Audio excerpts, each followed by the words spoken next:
Okay, Lucky, say goodbye 2024, welcome 2025.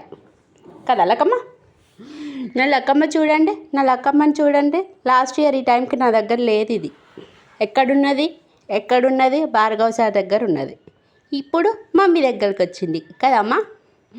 చిన్నిమూతిది last year వస్తుంది అనుకున్నాం, కానీ రాలే. ఇప్పుడు వచ్చినది చిన్నితల్లి. ఇప్పుడు ఉన్నది. కేక్ కట్ చేసావా తల్లి? నువ్వు బిర్యానీ చేద్దామా? నీకేం కావాలక్కమ్మా? నీకేం కావాలి చెప్పు. చికెన్ తేవాలా? అమ్మ చికెన్ కావాలంటే తల్లికి, చికెన్ కావాలంటే కన్నమ్మకి చికెనా? మటన్ వద్దా? మటన్ కూడా కావాలా? అన్నీ తేనికి మీ అయ్యా 10 లక్షలు సంపాదించలేదమ్మా. చెప్పు, chicken or mutton? Say any one, choose one please. Choose one. Chicken or mutton? ఇది చికెను.